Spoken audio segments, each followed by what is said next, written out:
College football nerds, we are here talking Ole Miss and Alabama. First game of the year for Ole Miss that we're discussing. We've talked some Alabama this year already. Going to remind y'all in the comments, please give us your points, your score for this game, what you think, how you think it's going to play out. You can call us dumb or idiots or whatever when you hear our scores. Just back it up with data. And want to remind y'all, we're going to do it every week.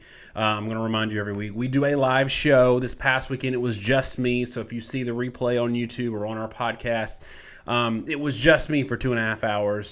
So not the quality with my nerd Josh here with me tonight that you'd normally get, but it was still pretty fun. So we're going to do another one this Saturday. I think if we do it, it'll be 10 p.m. Eastern, and we will post something on Twitter. You should follow us on Twitter. It'll be out there ready for you. So if you want to talk during the games on Saturday night, I think we're the only channel doing it. Maybe RJ's doing something, but I know we're doing it, and some people have said they're appreciative of the fact that not a lot of people are talking while the action's going on. So that would be us on Saturday nights. Josh, let's get right into this. This is a huge game, maybe the biggest game of the year so far, which is interesting because we've had Georgia and Clemson, we've had Alabama, Florida, we've had a lot of big games, but there's just some heat around this game, and I think a lot of it has to do with the fact that Ole Miss was the team that gave Alabama the biggest scare probably of all the teams last year, including Florida. If people go back and watch the Florida game, Alabama was in prevent, kind of letting them score. I think it was not as close as the Ole Miss game could have been. So maybe that's what people are looking at in this one, Josh. But is it true? Is it possible that this game is a lot different because last year there weren't these expectations on Ole Miss and they were kind of lying in wait with an ambush on Alabama? And this year there's a lot more expectations on Ole Miss to be a legitimate team, and they might feel that pressure coming into Tuscaloosa. There's definitely a lot more pressure on Ole Miss this year than there was last year. Not to say that Ole Miss isn't playing with house money, but last year there was no expectation that they were going to give Alabama a game. They came in, sort of shocked the world, had a whole game plan for Alabama. This year, I think they had to show their cards a little more. They definitely put a lot more on tape in the Louisville game. They were aggressive in the Tulane game early, and now they're coming in with a high ranking, with expectations, with the fact that this is going to be a big-time game. And so I think it's interesting to see, given that they're probably going to have Alabama's full attention, are they going to be able to be as effective as they were last year? Because like you said, the Florida game may have been close late last year, but that was a game where Alabama was sort of in prevent mode and Florida was able to sort of close a multi-score gap and make it look good at the end, but it was just barely close enough for Florida to be able to, tie or win the game at the end of it. Ole Miss was a game that was really competitive start to finish. Unlike Florida, they weren't trailing by a large amount in the first half. That was a very competitive game. I think it's reasonable to expect that Ole Miss is going to push them again this year. Their offense has looked extremely good. Their defense does look improved. The question is, how big is that animal for Alabama? How much is Alabama able to adjust to what Ole Miss is bringing offensively, and how much is Ole Miss going to be able to compensate for the lack of Elijah Moore, the lack of Yeboah, the things that they used in terms of matchups to really out-leverage and to score on Alabama, especially in crucial situations. And I think that's really the name of the game in this one.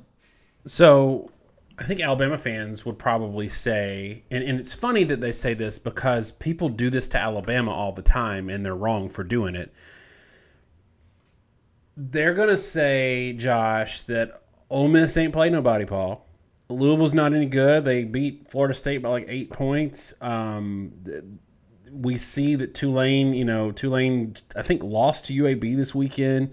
They're going to say Ole Miss they're putting up these numbers offensively, but they haven't played anybody. How do we know that they're legit?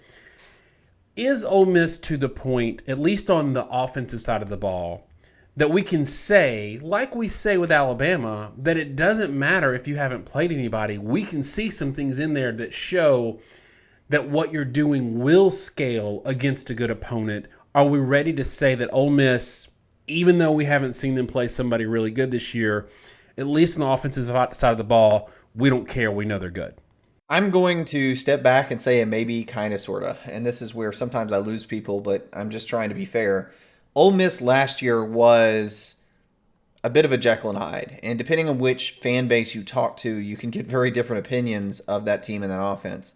So in 2020, the Alabama game was to some degree sort of the high water mark, at least in terms of prestige performance, where they had 48 points, pushed them to the wire, 647 yards of offense. But the very next week against Arkansas, 6 interceptions, a pretty average to pedestrian 4.86 yards per play. They ran 91 plays in that game, and while they had 442 yards, I mean, just a tremendous number of drives to get there. And that was really the whole season, right? Auburn was 5.5 yards per play. Vanderbilt, a ton of yards, but they don't really exist as part of the SEC anymore. And then later in the season, LSU, 7.4, Indiana, and there were a bunch of guys out, but 6.1. Kind of up and down, up and down, up and down all year long. And I think the thing with Ole Miss, if you were to define him offensively, if you were to talk about how Lane Kiffin's schemes have worked, is he likes to feature guys. He likes to set up shot plays, and his offense is really predicated around straining you in a number of different ways, constantly keeping you off balance, and this is especially true with the run, pounding you to move the chains while waiting for you to slip up, and really just using the genius of Lane Kiffin to figure out at what point you're going to make an adjustment from the things he's doing that are working on a down-to-down basis and hitting you deep for that score. The problem is, if you're able to stop the run, if you're able to take away those down-to-down things to where those shot plays don't really ever have a situation where, the safety's out-leveraged, where the other team's caught guessing, now they can kind of sort of press. And I think that's what happened against Arkansas. I think that's what's happened against LSU. They weren't moving the ball well enough to set up the big plays. And so Lane Kiffin's offense can be kind of hot or cold. This year, I think they're really good. This year, they've looked really consistent. Last year, for the most part, they were very consistent. Don't get me wrong. But there is some truth to the argument of we don't really know what's going to happen when Ole Miss plays in Alabama. And I think it's due to the matchups. And, I don't want to end up on too much of a monologue here, but when I talk about the matchups, again, I talk about Yeboah, I talk about Elijah Moore, they get a one-on-one with Moore on someone, and they hit a big play. They get a one-on-one with Yeboah on a linebacker, and they were able to generate a big play. Now, against Louisville and Tulane, they've been able to get those pretty much regardless because those teams defensively are outmatched by Ole Miss's rank-and-file receivers, running backs, etc. But they're not going to have those same advantages in this game. Drummond, Mingo, Sanders, they're good players, but none of them are Elijah Moore. And those may be better players than anyone Louisville or Tulane has in the secondary, but I'm not sure if you were to talk about where they're going to be drafted, I don't know that they're going to be drafted higher than maybe anyone in Alabama's secondary. And that creates a lot of problems for how well Lane Kiffin can scheme up big plays for Alabama versus how easily he was able to do it against Louisville and Tulane. So we're doing a segment, y'all, that let us know if you like it, that really forces us to look at these teams and what we like and what we don't like. And that's what we kind of call it, is what you like and what you don't like. I'll go first on this for Ole Miss and tell you, Josh, what I like about Ole Miss. And that is a couple of things. So first, Ely and Snoop Connor are running backs that I like a lot in this matchup. Everybody thinks about Matt Corral and what he does or did. He had a couple of wild, crazy plays against Alabama last year. But those running backs were what really strained Alabama and what really put a lot of pressure on them. And they've had some struggles in run defense lately. Last few years, they tend to get it together towards the end of the season, but early in the season they can be caught. And I think that's a situation I like a little bit in this game for Ole Miss. Something I like. One other thing that I like a lot is the mismatch, the coaching mismatch. Now, Saban's not getting out coached. He's the GOAT. We all know that. And you and I have not been as tough on Pete Golding as a lot of Alabama fans have wanted us to be. And they've wanted, there's a core group of them that have wanted him fired for years. I think he's better than he gets credit for But in saying that, I think in terms of someone or being able to game plan, there's a mismatch here. Lane Kiffin and Lebby game planning, couple of weeks, because remember, they had a bye week. Everybody needs to remember that.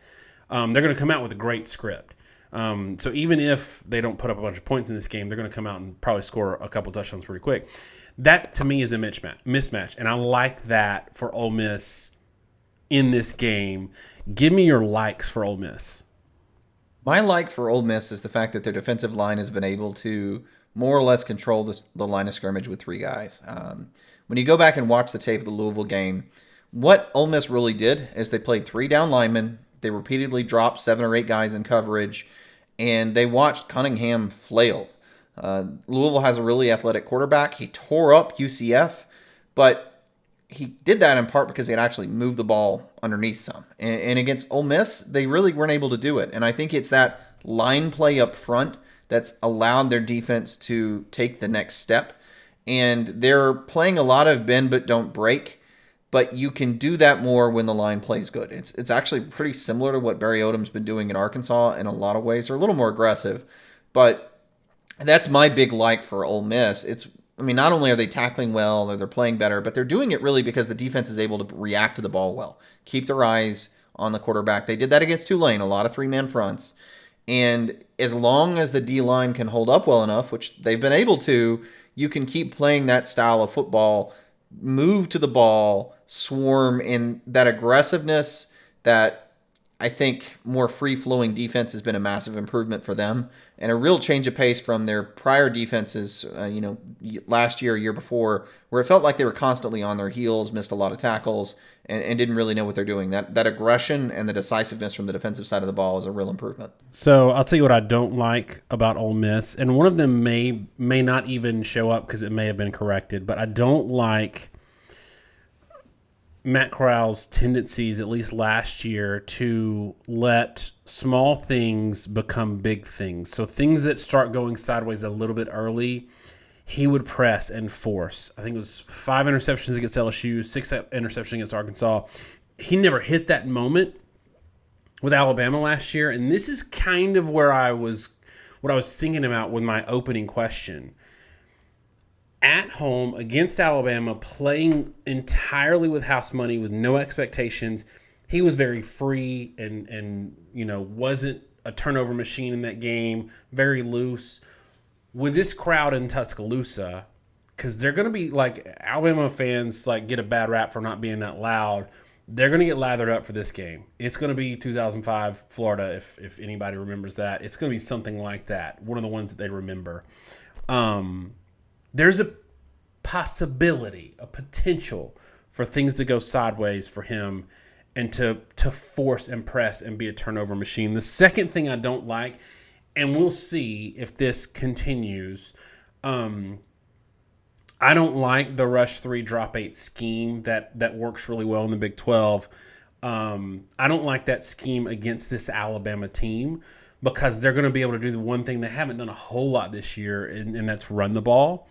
And I also don't love athletically. I think that Alabama, where they couldn't do it as much with Florida, but have been able to do it in the past, to just out-athlete somebody and get a first down or a score when they needed it, I think they're going to kind of be able to do that against Ole Miss, and I think that's more of a negative for Ole Miss than a positive. Give me the things you don't love about Ole Miss. The simplest thing that I don't love, and I've already sort of danced around it a couple different ways, is I don't love trying to evaluate Ole Miss based off the current quality of opponent. The tagline for Tulane going into the Ole Miss game was, well, that's a really good offense, because they gave Oklahoma problems, scored 35 points, have had about 400 yards. I'm not so sure now. Tulane's offense against UAB, pretty ineffective. 21 points, about the same yardage they had against Oklahoma, about 5 yards a play. Ole Miss gave up more yards per play. The game was actually a lot shorter for a variety of reasons, but gave up more yards per play than Oklahoma or UAB did. And Ole Miss was also able offensively to get Tulane off their game plan, which is credit to Ole Miss. But again, I think Tulane might have been a bit of a paper tiger based off people thinking that Oklahoma really was a national title contender when, in truth, they're probably rather shaky right now. Same thing for Louisville. Louisville Offensively, 4.6 yards per play against Ole Miss looked really good. Lit up UCF, and everyone was sort of high on them. But again, Florida State, even though they're still reeling and Louisville won the game against Florida State, they did it with under 5 yards per play. About the same yardage or a little bit more with a few more plays than they had against Ole Miss. And if you were to say that Ole Miss's defense is, let's say roughly the same as Florida State or UAB, is that good or bad? And I think the answer is it's fine. I think it's average. And when you pair it with their offense, that's pretty good. But the beginning of the season sort of expectation that they were going to maybe be an absolute monster, even in my own mind, I'm starting to temper a little bit because I have real doubts about the defensive quality of anyone they played, particularly given that it's so much based on athleticism. And I have real doubts about how good the opposing offenses were that they played, that they were able to really expose them, especially, like you said, a drop 8 scheme or a 3 lineman front, which they show a lot. That works if the other team can't handle 3 linemen at the line of scrimmage and move the ball. Alabama hasn't shown the ability to manhandle people with a run, but I think they've got it, or at least they usually start to show it around this time of the year just due to their talent level. And those things all concern me. That isn't to say Ole Miss is a bad team overall, but it's fair to say not only are they untested, but they might not be operating in the same talent sphere, let's say, or have been compared to the same talent sphere as they're going to be throughout the rest of the year when they start entering SEC play. Now, we've already kind of talked about Alabama in response to it, so maybe we can blow through, but I assume we want to talk about Alabama's positives and minuses, right? Yeah, and just to keep it rolling, because we got to get into the model as well, I'll do positives and negatives. For Alabama, I think defensive line, offensive line is going to be a big positive for them in this game. And you can consider schematically how they play. It may be technically an outside linebacker with their hand in the dirt. That defensive front and their ability to get after the quarterback or contain the quarterback in this game, I think is going to show up. I think Will Anderson is going to be a nightmare in this game. I think that they're going to overmatch the Ole Miss offensive line, which is not a bad offensive line, but I think there's an advantage there. And I think Alabama's offensive line is better than they've been given credit for this year as well. There's some questions a little bit here or there on plays. I read a lot of complaints about the Alabama offensive line against Florida. Florida's actually a pretty good team. And I actually think Alabama's offensive line held point a little better than it maybe initially felt in that game. And you Alabama fans are all over DJ Dale. He's better than you're giving him credit for. I think the crowd is a huge thing I love about Alabama in this game. I think it's going to have – we've seen it all year this year. Fans are really affecting games, and I think we're going to see it in this game, and it has potential to really get things sideways like I talked about. Things I don't love for Alabama right now, I don't love that mismatch that we talked about defensively, and I don't like inside linebacker play, what I've seen so far this year. I think secondary is actually really good. Helms hasn't looked great, but in general, that secondary has been pretty good. Inside linebackers are scaring me a little bit. I don't know if they're having to do too much. The play calling's not happening soon enough. Too many responsibilities.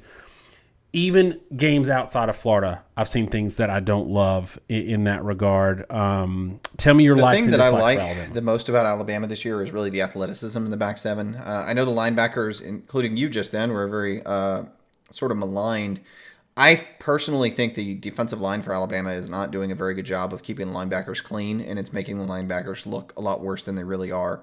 But if you want to talk about speed and athleticism, they've got it. You're not going to really run by anyone in their back seven, and that's a real, sort of advantage against going against someone like Ole Miss last year.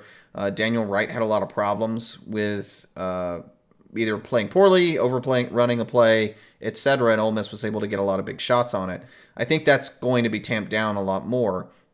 The question is whether or not they can actually stop Ole Miss's rush attack. And I'll sort of say that's really my negative for Alabama is I am not sold that Alabama can stone the run. Now, they've been playing a lot of two-man fronts. They'll actually have 4 guys in the line of scrimmage, but 2 of the 4 are outside linebackers. They only actually have 2 defensive linemen on the field. I think they have been scheming their defense to play these teams like Ole Miss that run a lot faster. And it's because Ole Miss is so versatile. And that To me, though, I think an underrated point here, and maybe this is another positive for Alabama. Alabama's also really versatile, and they're also really multiple. And one of the big immersions for them has been Billingsley at tight end in the past couple games, because with him out there, they now have in Latu and Billingsley two high-level tight ends, and they have the receiving core, which I think is starting to figure itself out.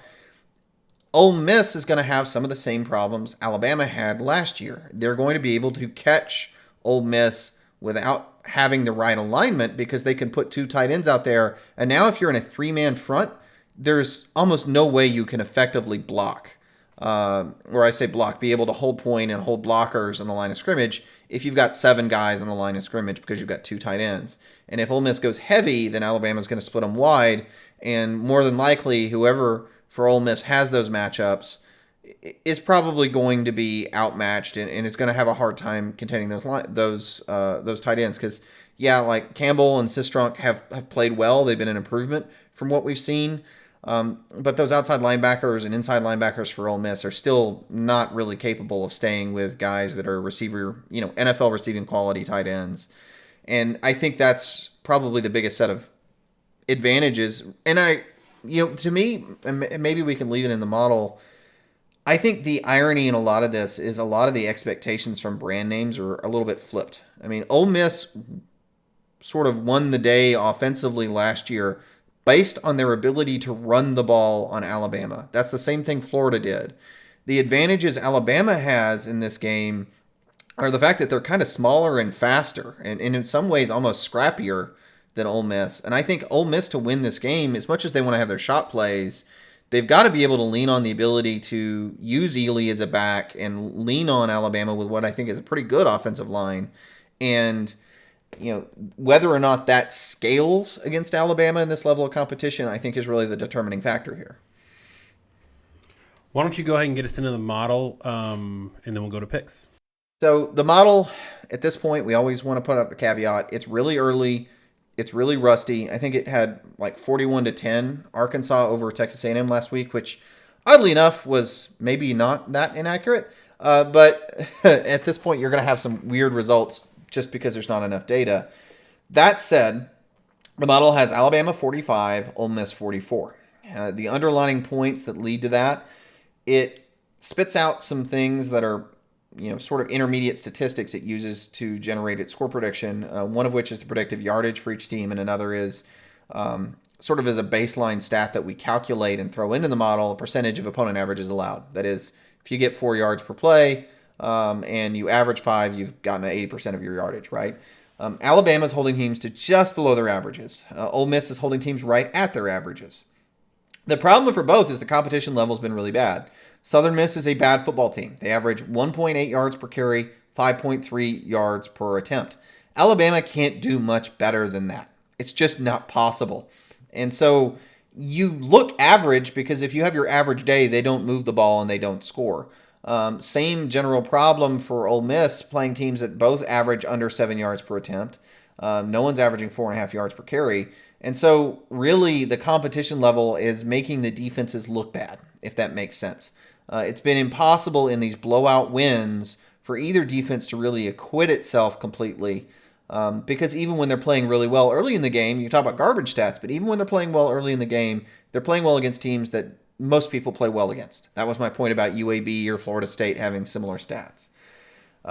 In that mold, a lot of the offensive stats are really sort of the expected averages for the two teams. I mean, Alabama's expected to get theirs.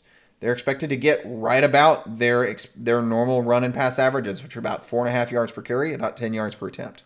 Ole Miss is expected to have about their offensive output, which is 5.5 yards per carry, 11 yards per attempt.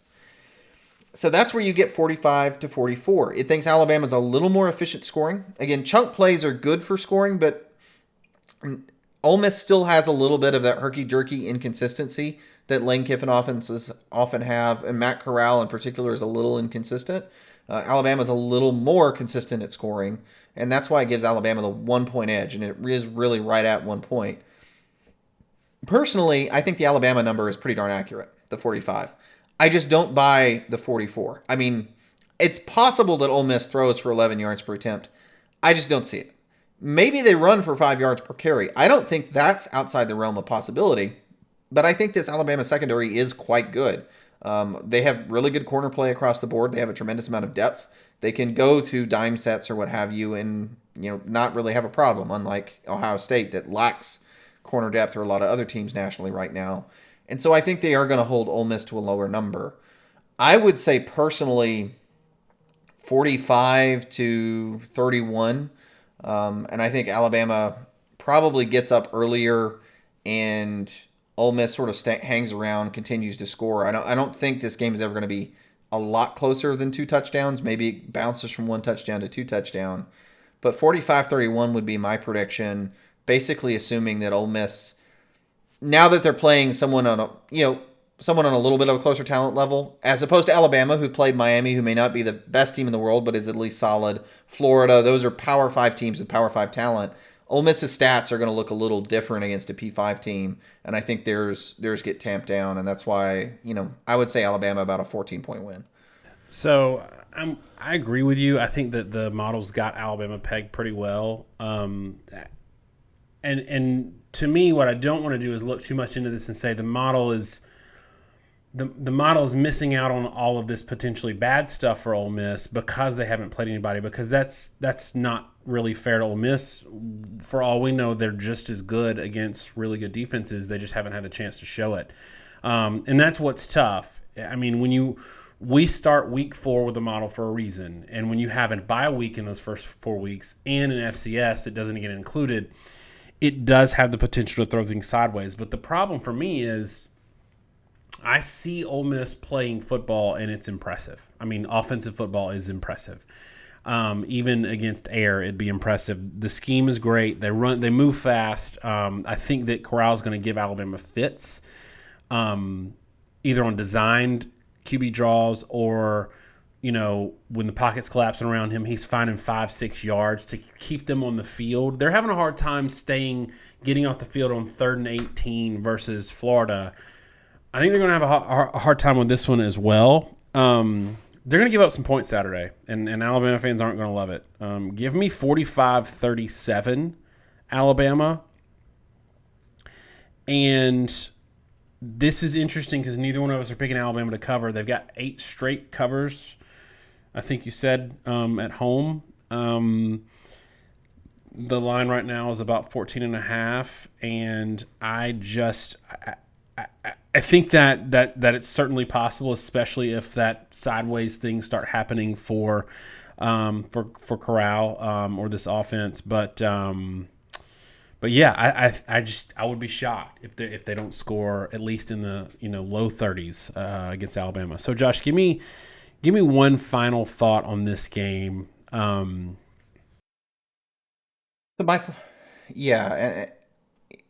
final thought on the game really is the 14.5-point spread is probably, in my opinion, dead on where it needs to be. And this game is what I would call a highly volatile game with a decent margin. And what I mean by that, like if you look at last year, Corral had 2 games where he threw 11 interceptions, and they had a lot of the rest of the year where he was phenomenal. This game's going to swing probably one of those 2 ways. And if Ole Miss is in a situation where they really have to press and they're not in their comfort zone, Alabama might win this game 50-20. It would not surprise me. If Corral can continue to put pressure on Alabama and Lane Kiffin is able to stay ahead of what Alabama is scheming, especially with a week off, it could be closer. And I would consider the Vegas line to essentially be a bet of, does Alabama blow them out or not? And it's about a 50-50 chance. It was the same deal with the Florida game. I thought Alabama probably would blow them out. This time I'm saying they won't. But I think it's almost a coin flip. And Florida is 21-3 in that game. It just as easily could have gone the other direction. And I don't think you're going to really know. I don't think there's any good way to know. And I think there are going to be a few things.